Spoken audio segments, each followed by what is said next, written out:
من الشیطان الرجیم بسم اللہ الرحمن الرحیم ورفعنا لک ذکرک صدق اللہ مولانا العظیم۔ میرے ساتھ مل کر گنبد خضرا کے مکین، میرے اور آپ کے ایمانوں اور جانوں کے والی شہنشاہ ذی وقار کی بارگاہ رسالت میں ہدیتاً تحفتاً عقیدتاً درود و سلام کا نذرانہ پیش کیجئے۔ الصلاۃ والسلام علیک یا رسول اللہ۔ سب پڑھیں الصلاۃ والسلام علیک یا حبیب اللہ، الصلاۃ والسلام علیک یا رحمۃ للعالمین وعلی آلک و اصحابک سیدی یا خاتم المرسلین۔ دعا کرتے ہیں کہ خلاق کریم ہم سب کا آنا، بیٹھنا، ذکر خیر کرنا اور سننا اپنی بارگاہ بے کس پناہ میں قبول و منظور فرما کر اسے ہمارے لیے ذریعہ نجات اور توشہ آخرت بنائے، آمین۔ صدیاں قبل حضور اس زمین پر جلوہ گر ہوئے تھے، مگر ماحول کی تازگی بتاتی ہے کہ جیسے کل ہی کوئی یہاں سے گزر کے گیا۔ گلی گلی، کوچے کوچے حضور کا ذکر سنائی دیتا ہے، جہاں دیکھتے ہیں حضور کی ذات کے جلوے نظر آتے ہیں۔ زمین سے آسماں تک، آسماں سے لامکاں تک ہے، زمین سے آسماں تک، آسماں سے لامکاں تک ہے۔ کہاں کھولے تھے گیسو یار نے، خوشبو کہاں تک؟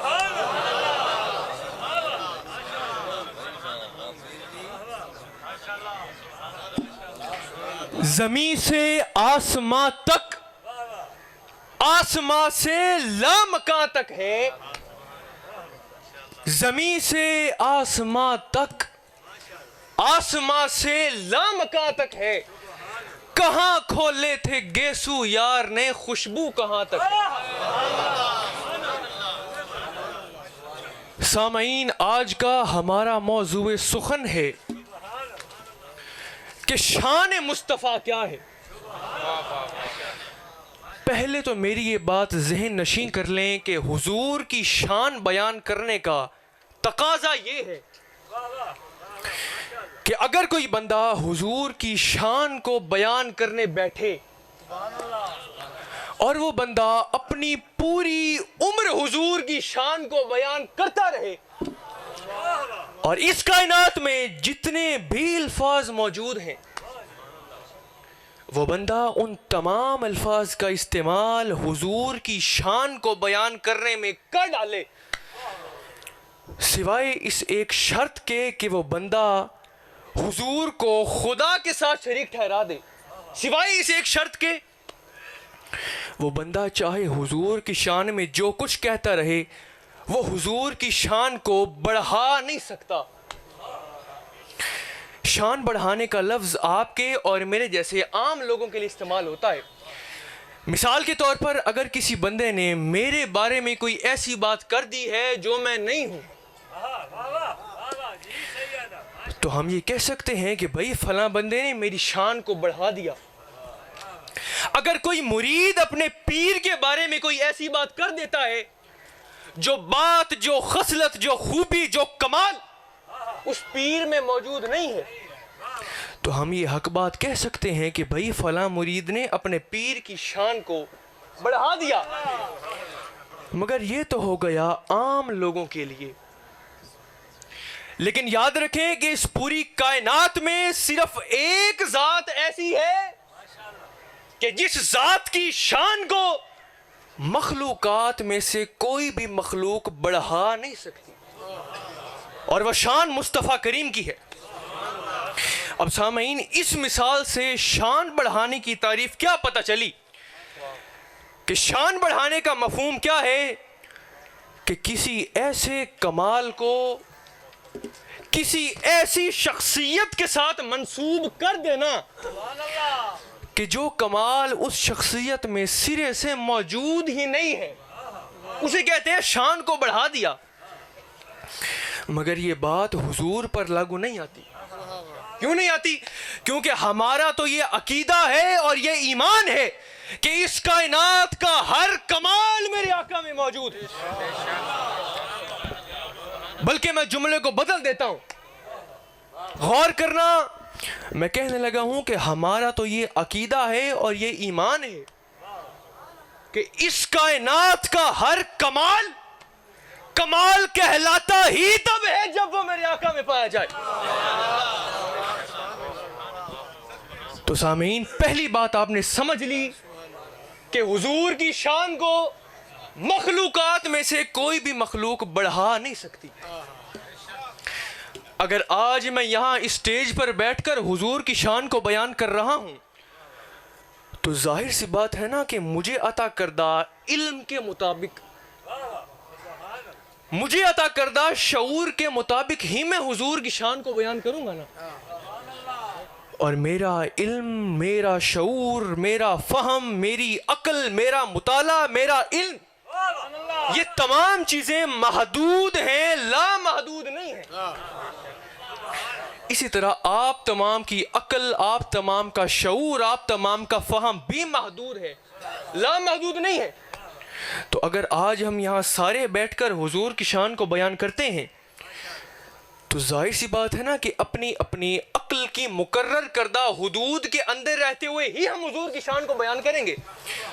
اس حد کو تجاوز تو نہیں کر سکتے۔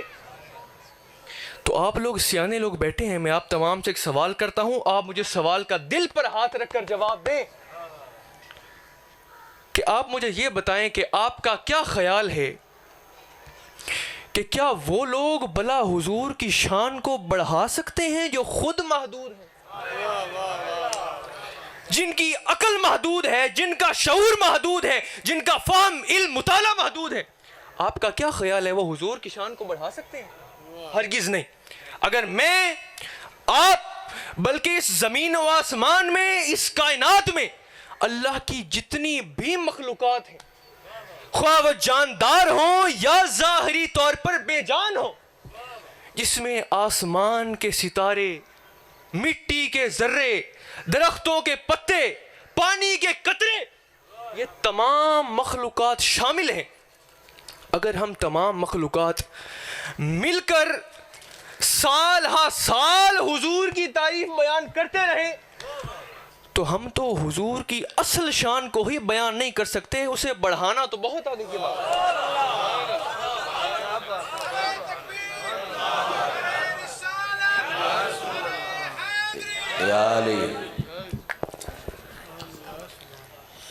سامعین، یاد رکھیں کہ اللہ نے اس کائنات میں صرف دو ہی ایسی چیزیں بنائی ہیں کہ جو دائمی ہیں، جو ہمیشہ حسین رہنے والی ہیں، جو ہمیشہ نرالی رہنے والی ہیں، جو ہمیشہ تازہ رہنے والی ہیں، جن پر زوال نہیں ہے، جن پر ہمیشہ بہار ہے۔ اور وہ دو چیزیں کیا ہیں؟ ایک ماہیہ ہے اور دوسری ماہیے کی بات ہے، اور باقی اس کائنات میں جو کچھ ہے وہ اس ماہیے کا صدقہ اور خیرات۔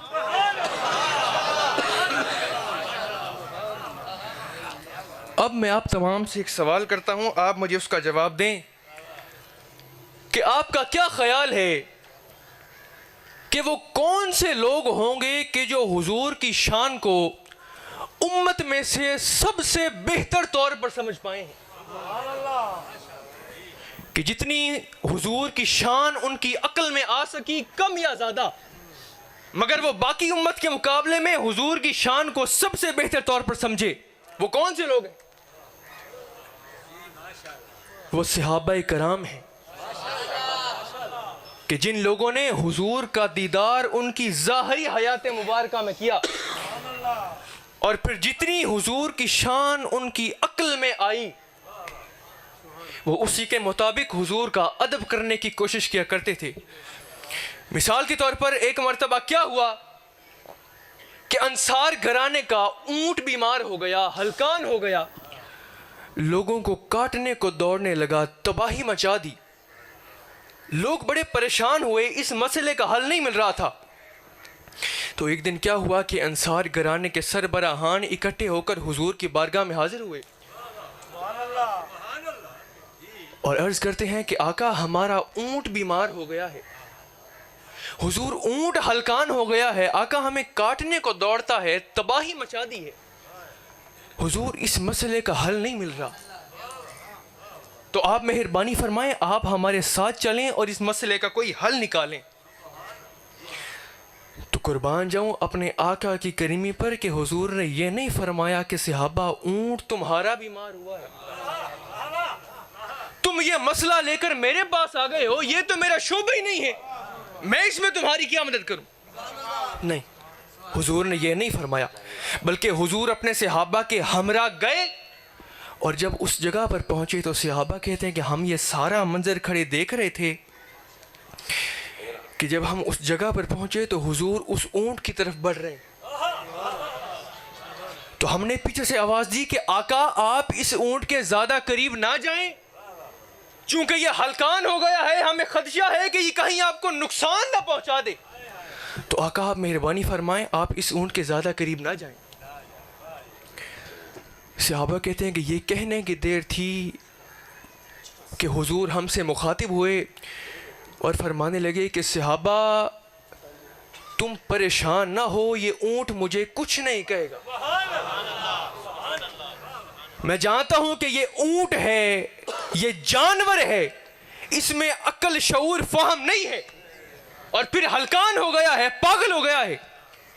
پھر فرمایا کہ یہ تمام باتیں اپنی جگہ بجا ہیں، مگر یہ مجھ مصطفیٰ کو پہچانتا ہے، مجھے کچھ نہیں کہے گا۔ صحابہ کہتے ہیں کہ ہم یہ سارا منظر کھڑے دیکھ رہے تھے کہ جب اس اونٹ کی نظر والضحیٰ کے چہرے پہ پڑی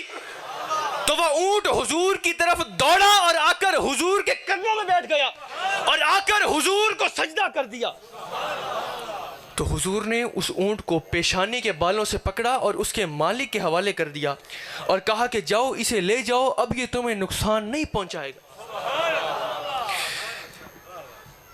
صحابہ کہتے ہیں کہ ہم یہ سارا منظر کھڑے دیکھ رہے تھے کہ ہم نے عرض کی کہ آقا ابھی ہم نے دیکھا ہے کہ اس اونٹ نے آ کر آپ کو سجدہ کر دیا ہے، تو حضور یہ تو ایک جانور ہے، ایک اونٹ ہے، اس میں تو عقل شعور نہیں ہے، اور آقا اس نے آ کر آپ کو سجدہ کر دیا ہے اور آپ نے بھی اجازت دے دی۔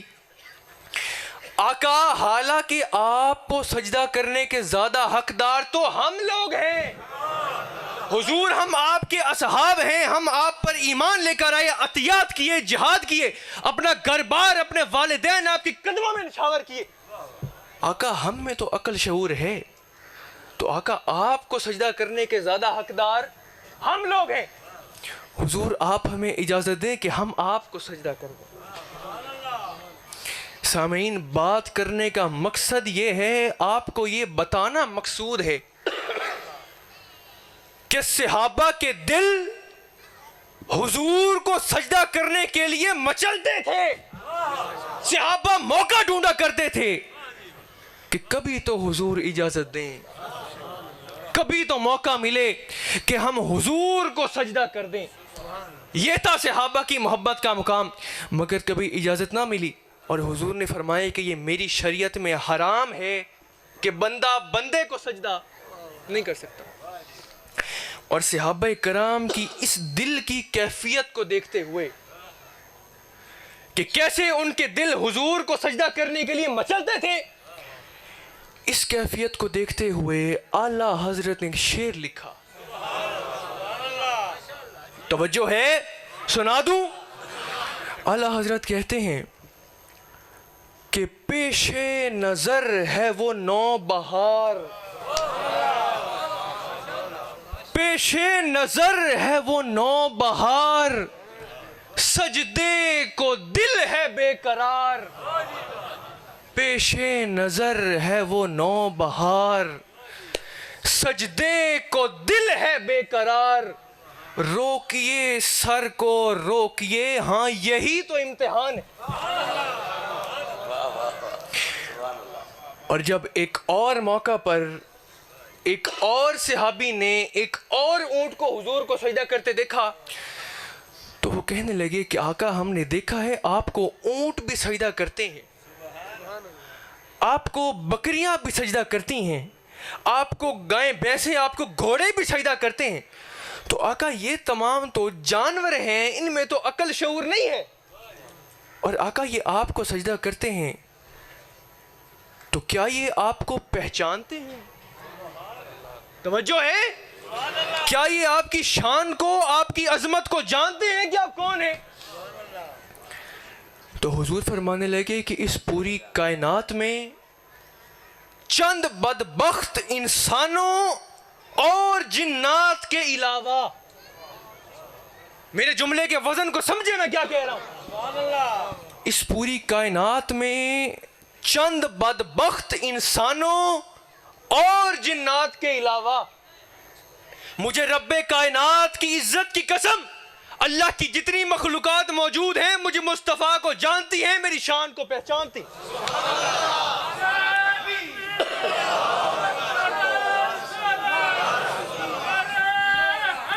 یا علی, واہ شاہ جی واہ, سبحان اللہ. بوٹا بوٹا, پتا پتا, بوٹا بوٹا, پتا پتا, حال ہمارا جانے ہے. بوٹا بوٹا, پتا پتا, حال ہمارا جانے ہے. جانے نہ جانے تو ہی نہ جانے, جانے نہ جانے تو ہی نہ جانے, باغ تو سارا جانے ہے. سامعین, 9 سال تک ایک نوجوان جس کا نام مابا ہے ایک عیسائی پادری کی خدمت میں رہا 9 سال تک. ایک دن یوں ہی خدمت کرتے کرتے, پاؤں دباتے دباتے مابا کو یہ محسوس ہوا کہ اس عیسائی پادری کے چہرے پر موت کی زردی چھا رہی ہے. تو یوں ہی خدمت کرتے کرتے, پاؤں دباتے دباتے مابا اس پادری سے مخاطب ہوا اور کہنے لگا کہ وہ پیاس کہ جس کی طلب آج تک نہیں بجھی, جس کے لیے میں نے اپنے عزیز و اقارب کو چھوڑا, اپنے والدین کو چھوڑا, اپنے علاقے کو چھوڑا, اپنے دوستوں کو چھوڑا, اپنے پرانے مذہب کو چھوڑا اور اس مذہب کو اختیار کیا, اور یہ تمام قربانیاں دینے کے باوجود میری اس پیاس کی طلب آج تک نہیں بجھی, تو آپ جاتے جاتے میری رہنمائی کر دیں کہ مجھے میری منزل کہاں ملے گی. تو وہ پادری جو موت کی ہچکی کے انتظار میں ہے وہ کہتا ہے کہ میرے علم کے مطابق تجھے جس شخصیت کا انتظار ہے وہ تشریف لا چکے ہیں. مابا نے پوچھا کہ وہ کہاں ہیں, تو وہ کہنے لگا کہ وہ عرب کے علاقہ میں ہیں. مابا کہتا ہے کہ عرب کا خطہ چونکہ چھوٹا نہیں ہے تو آپ مجھے چند نشانیاں بتا دیں, چند علامات بتا دیں کہ جس سے مجھے میری منزل کو پہچاننے میں آسانی ہو سکے. تو وہ پادری کہتا ہے کہ ان شخصیت کی 3 نشانیاں, کتنی؟ 3 نشانیاں, 3 علامات جو ہماری کتاب انجیل میں موجود ہیں, میں تیرے سامنے کھول کر بیان کیے دیتا ہوں, جاؤ جا کر ڈھونڈ لیں. وہ پادری کہتا ہے کہ ان کی پہلی نشانی جو ہماری کتاب انجیل میں موجود ہے وہ یہ کہ ان کا سایہ نہیں ہوگا. دوسری نشانی یہ کہ وہ ہدیہ تو قبول کر لیں گے مگر صدقہ قبول نہیں کرے گا۔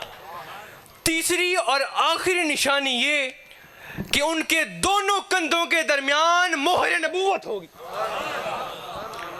علامات بتائیں، موت کی ہچکی آئی، روح پرواز کر گئی،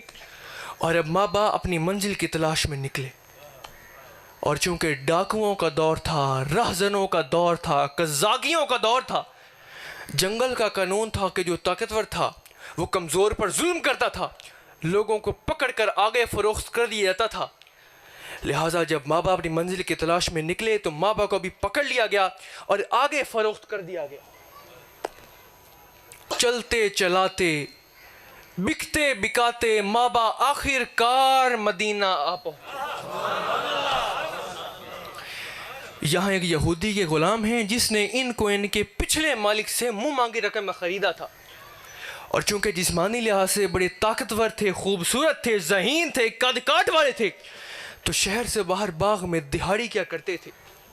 اب یہاں سے یہ حدیث مبارکہ بڑی ہی دلچسپ اور غور طلب ہے۔ ماں باپ خود بیان کر رہے ہیں کہ ایک دن یوں ہی شدید گرمی کا موسم تھا، سورج اپنے عروج پر تھا اور میں باغ میں دہاڑی کر رہا تھا، اور میں کھجور کے درخت کے تنے پر چڑھا ہوا تھا اور کھجور کے خوشے توڑ کے کپڑے کے دامن میں اکٹھے کر رہا تھا۔ ماں باپ کہتے ہیں میں اپنا کام کر ہی رہا تھا کہ میں نے دیکھا کہ دور سے کچھ لوگ آ رہے ہیں۔ تو پہلے تو میں نے ہلکی سی نگاہ ڈالی اور دوبارہ اپنے کام میں مشغول ہو گیا، مگر تھوڑی دیر کے بعد جب وہ لوگ تھوڑے قریب آئے اور میری ان پر نظر دوبارہ پڑی، اور جب میں نے ان لوگوں کو ذرا غور سے دیکھا تو ماں باپ کہتے ہیں مجھے یوں محسوس ہو رہا تھا کہ جیسے آنے والے لوگ ساتھ ہیں مگر زمین پر سایہ 6 کا پڑ رہا ہے، 7ویں کا سایہ کوئی نہیں۔ تو ماں باپ کہتے ہیں مجھے فوراً وہ 3 نشانیاں، 3 علامات جو بچپن میں میرے اس پادری استاد نے مجھے بتائی تھیں وہ یاد آ گئیں۔ میں نے جلدی جلدی اپنا کام مکمل کیا اور میں درخت سے نیچے اترا اور میں ان لوگوں کی طرف بڑھا۔ ماں باپ کہتے ہیں جب میں ان لوگوں کے قریب پہنچا تو سب سے پہلے میں نے ان 7 لوگوں کے چہروں کو غور سے دیکھا، اور ان 7 چہروں کو غور سے دیکھنے کے بعد ماں باپ کہتے ہیں کہ رب کائنات کی عزت کی قسم مجھے اندرونی طور پر یوں محسوس ہو رہا تھا کہ جیسے ان 7 میں سے 6 الگ ہیں اور ایک الگ ہے، جو حسن میں، جو جمال میں، جو طبیعت میں، جو نفاست میں، جو تازگی میں، جو رعنائی میں، ان 6 سے الگ ہیں، اور سایہ بھی انہی کا زمین پر نہیں پڑ رہا۔ تو ماں باپ کہتے ہیں میرے پاس کھجوریں تھی، میں نے کہا آپ میرے باغ میں پہلی مرتبہ تشریف لے کر آئے ہیں، یعنی آپ میرے مہمان ہیں، اور مہمان نوازی چونکہ عرب کے لوگوں کا خاصہ ہے تو یہ کھجوریں میں آپ کے لیے لے کر آیا ہوں، یہ آپ تناول فرمائیں۔ ماں باپ کہتے ہیں یہ میرا ان شخصیت سے پہلا مکالمہ تھا، پہلا خطاب تھا کہ جب میں نے ان سے یہ کہا نا کہ یہ کھجوریں آپ تناول فرمائیں تو وہ حسن و جمال کا پیکر مجھ سے مخاطب ہوا اور پہلا جملہ ارشاد فرمایا، وہ کہنے لگے کہ ھذہ ھدیہ امر صدقہ، کہ کیا یہ کھجوریں ہدیہ کے طور پر لائے ہو یا باغ کے صدقہ کے طور پر لائے ہو؟ تو ماں باپ کہتے ہیں میں نے کہا کہ میں یہ باغ کے صدقہ کے طور پر لایا ہوں۔ تو انہوں نے مجھ سے کھجوریں لیں اور اپنے ساتھیوں میں تقسیم کر دیں اور کہا کہ یہ کھجوریں آپ کھائیں، یہ آپ کے لیے ہیں، یہ میرے لیے نہیں ہیں۔ ماں باپ کہتے ہیں میری 3 میں سے 2 نشانیاں پوری ہو چکی تھیں۔ پہلی کیا؟ ان کا سایہ نہیں ہوگا۔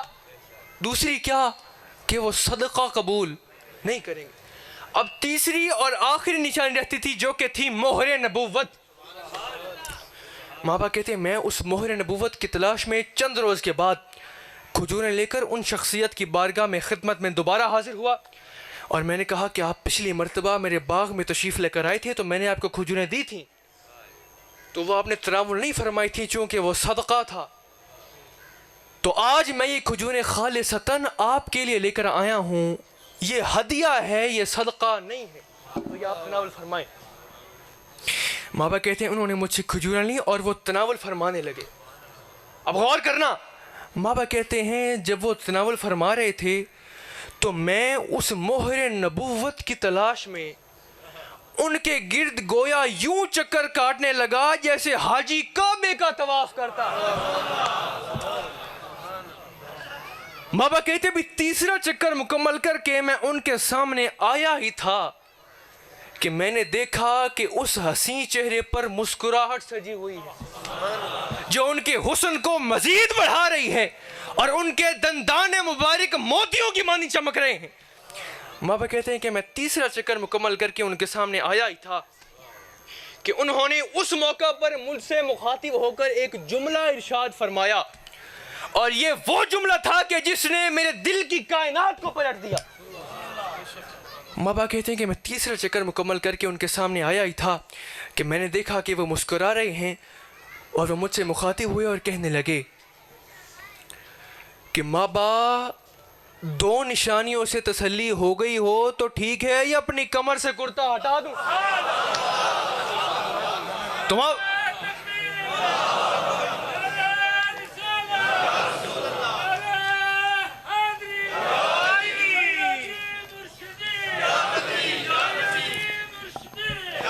قبلہ کے خطاب میں میرا دل چاہ رہا ہے یہ نعرہ سارے بلند کریں، جس نے سرکار کا کلمہ پڑھا ہے اپنا پورا ہاتھ اٹھا کے ماں کے پیے دودھ باپ کے خون کا حق ادا کر کے بولے گا۔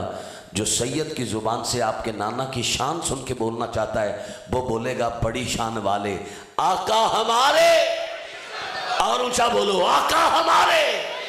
آقا ہمارے، آقا ہمارے۔ بات ہے شاعری سبحان۔ مابا کہتے ہیں کہ بس حضور کے یہ کہنے کی دیر تھی کہ میں حضور کے قدمین میں گر گیا۔ میں نے کہا حضور سال ہا سال سے آپ کی تلاش میں ہوں آقا، بڑی مشکلات، بڑی پریشانیاں، بڑی آزمائشوں کا سامنا کر کے یہاں تک پہنچا ہوں، حضور مجھے کلمہ پڑھا دیں۔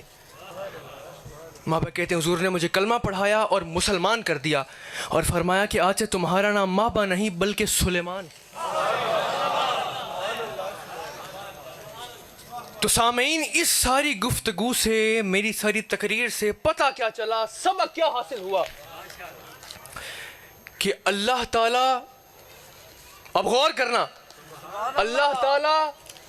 اور مصطفیٰ کریم، ان دو ذاتوں کے درمیان ایک بارڈر ہے، ایک حد ہے، ایک لمٹ ہے۔ جس بندے نے اس حد کو تجاوز کیا وہ مشرک ہو گیا۔ یاد رکھیں کہ اللہ اللہ ہے، مصطفیٰ مصطفیٰ ہے، خدا خدا ہے، پیغمبر پیغمبر ہے، وہ ہے، یہ ہے۔ دونوں کا مقام اور مرتبہ الگ الگ ہے، مگر میری اس بات کا مطلب ہرگز یہ نہیں ہے کہ یہ دونوں ذاتیں جدا جدا ہیں۔ آپ سمجھیں، یہ دونوں ذاتیں یوں دو انگلیوں کی طرح قریب قریب ہیں۔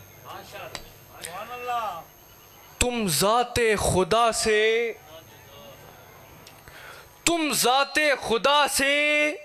نہ جدا ہو نہ خدا ہو۔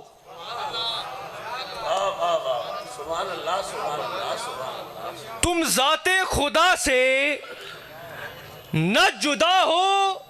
نہ خدا ہو، اللہ ہی کو معلوم ہے کیا جانیے کیا۔ اور سامعین، ویسے بھی شان بڑھانے کا ایک اصول ہوا کرتا ہے، ایک قاعدہ ہوا کرتا ہے، اور وہ کیا کہ جو شان بڑھانے والا ہو اس کے لیے یہ لازم ہے کہ اس کی اپنی شان اگلے بندے کی شان سے بلند ہونی چاہیے، بالا تر ہونی چاہیے۔ اگر ہم یہ اصول حضور کی شان پر لاگو کریں تو پتہ کیا چلا کہ اگر کوئی حضور کی شان بڑھانے والا ہے تو اس کے لیے یہ لازم ہے کہ اس کی اپنی شان حضور کی شان سے بلند ہونی چاہیے، بالا تر ہونی چاہیے۔ اور اب مجھے شاید یہ بتانے کی ضرورت نہیں ہے کہ حضور کی شان سے بلند کس ذات کی شان ہے۔ حضور کی ذات سے بلند کون سی ذات ہے؟ اللہ کی ذات۔ یعنی اللہ کی ذات اس کائنات کی وہ واحد ذات ہے کہ جو حضور کی شان کو بڑھا سکتی ہے، اور اللہ نے حضور کی شان کو بڑھا دیا، اور قرآن میں فرمایا وَرَفَعْنَا لَكَ ذِكْرَكَ۔ اے محبوب ہم نے آپ کے ذکر کو آپ کی شان کو بلند کر دیا بڑھا دیا اور کتنا بلند کر دیا کہ یہ زمین نیچے یہ آسمان نیچے یہ کائنات نیچے یہ مخلوقات نیچے جنت نیچے دوزخ نیچے سدرۃ المنتہا نیچے بیت المعمور نیچے جنت الفردوس نیچے یہ تمام چیزیں نیچے رہ گئیں اور سب سے اوپر کیا اللہ کی ذات اس سے نیچے مصطفیٰ کریم کی ذات اور باقی تمام چیزیں باقی تمام کائنات ان دو ذاتوں کے نیچے ہیں تو سامعین وہ لوگ جو کہتے ہیں کہ فلاں نے حضور کی شان کو بڑھا دیا وہ یہ سمجھ لیں کہ یہ صرف ان کا ایک ذہنی وہم ہے ایک برا عقیدہ ہے ایک بری سوچ ہے کہ جو کہتے ہیں کہ فلاں نے حضور کی شان کو بڑھا دیا حضور کی شان کو سوائے رب کے کوئی بھی بڑھا نہیں سکتا اور اللہ نے حضور کی شان کو بڑھا دیا ہے اور اتنا بڑھا دیا ہے کہ اب وہ مخلوقات کے ذہنوں میں نہیں آ سکتے تو ہمیں اس برے عقیدے سے اجتناب کرنا چاہیے چونکہ یہ گمراہی کی طرف لے جاتا ہے اور بس میں بات کو یوں اختتام پذیر کروں گا کہ تو جان بھاویں نہ جان میرے محبوبہ کہ تو جان بھاویں نہ جان میرے محبوبہ میں تاں لگیاں توڑنی پیساں کہ تو جان بھاویں نہ جان میرے محبوبہ میں تاں لگیاں توڑنی پیساں راہ تیری وچ رول کے مرساں تے قدم نہ پچھاں ہٹے ساں تے شہر تیرے دے ٹکڑے منگ ساں تے تیرے کتیاں دے قدم چومے ساں آزم اے جان امانت تیری آزم اے جان امانت تیری تو جدا منگ سے میں پیش کرے ساں واخر دعوانا ان الحمدللہ رب العالمین قبلہ